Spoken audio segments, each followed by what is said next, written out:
गुरुग्राम के एक मंदिर में आस्था के नाम पर 28 लोगों की जिंदगी एकाएक खतरे में आ गई। इन 28 लोगों में छोटे छोटे बच्चे और महिलाएं शामिल थे।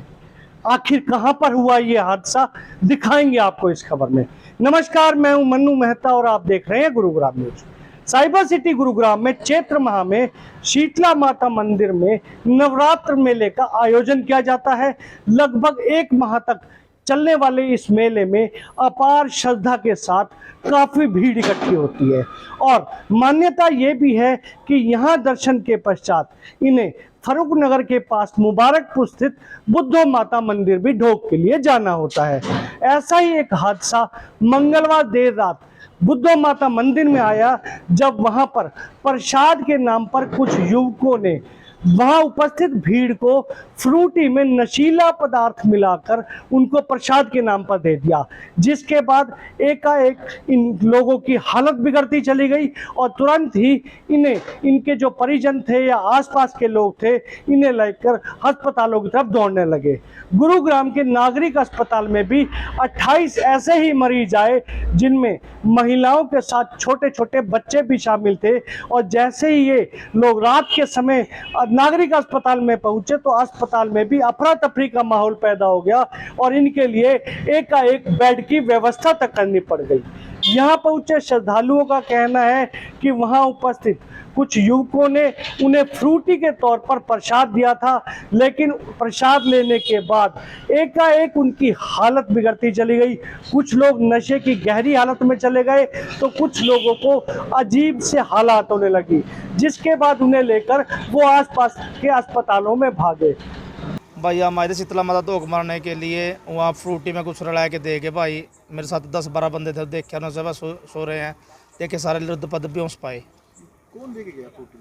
पता नहीं भाई सर इस चीज़ का। किस वजह से फ्रूटी कोई दुकान वाला था, कौन था? ये बोल के भाई तेरे साथ वाला दी है भाई वो रोटी लेने के लिए। हाँ माता का उसके हिसाब से बोल के दे के चलेगा। हमने देखा भाई लिट रहे हैं, कोई रेता में पड़ा, कोई मुद्दा को करे, फिर उसका हिसाब से संभाले सारे, किसी पे सौदिए नहीं। फिर हम 10-15 बंदे और देखे साइड में मिले भाई, सारे खुआ पिया गया। फिर लेकिन और देखे साइड में कम से कम 40-50 जने थे लगभग। कितने लोग हैं जो बीमार हो गए? कम से कम भी हो गए भाई, लगभग 100 आदमी कम से कम थे। आप लोग कहाँ से आए? मैं हमारे नरवाना से जी कसो गाँव में। आपके कितने लोग जो हैं? 9 बंदे जी मेरे साथ। 9 बंदों में कौन बच्चे हैं जो आए? बच्चे भी है जी, लेडीज भी है, आदमी भी है जी। तो पूछा नहीं आप किस लिए बांट रहे हैं, किस लिए? ये बोले बस तेरे साथ वाला दे गया, रोक में लेने के लिए भी क्या, डिस्पोजल भी है, फ्रूटी भी लो पी लो। कितने लोग थे वो, क्या कुछ हमने देखे जिस चीज़ के बारे में। सर वो घर से गए थे हमारे से, तो घर से गए तो वहाँ पे जाके जैसे गाड़ी से जाके माता पे, मुबारकपुर वाली माता पे, तो घर पे जाके जैसे गाड़ी से उतरने लगे तो एक बंदा आया, उसने कोल्ड ड्रिंक डाल के दी। ठीक है, तो वो 2 ने तो पी ली और ने ना पी। एक तो मेरी भांजी ने पी और एक भाई की वाइफ ने पी। तो अब वे ठीक है। अब तो ठीक है, मगर हुआ क्या था उनको?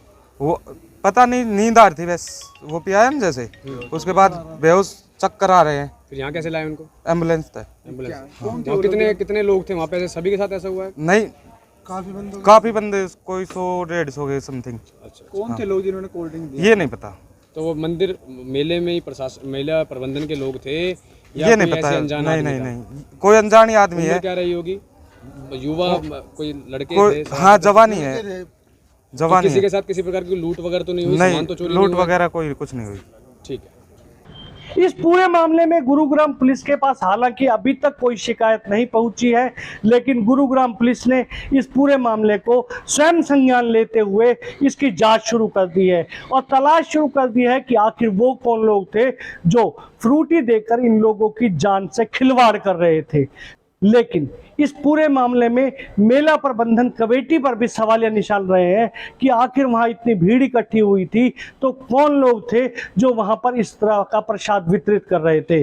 क्या मेला प्रबंधन कमेटी को नहीं चाहिए था कि वहां पर अनाउंसमेंट करके इस तरह के लोगों के खिलाफ जो वहां पर उपस्थित भीड़ है उनको अवेयर करते, उनको चेतावनी देते, तो ये मेला प्रबंधन कमेटी का भी कहीं ना कहीं उद्देश्य बनता था। लेकिन इस समय इन जो यहाँ पर एडमिट मरीज हैं उनकी हालात काफ़ी ठीक है, लेकिन भविष्य में इस तरह के हादसे से बचने के लिए हमारी आपसे राय है कि आप लोग कम से कम इस तरह के प्रसाद देने वालों से बचें और हो सके तो इस तरह के प्रसाद को इग्नोर किया करें। इस खबर के बारे में ज़्यादा से ज़्यादा अपनी राय हमें कमेंट करके अवश्य दीजिएगा और इस खबर को ज़्यादा से ज़्यादा शेयर भी कीजिएगा ताकि ज़्यादा से ज़्यादा लोगों तक सही जानकारी सही समय तक पहुंच सके। नमस्कार।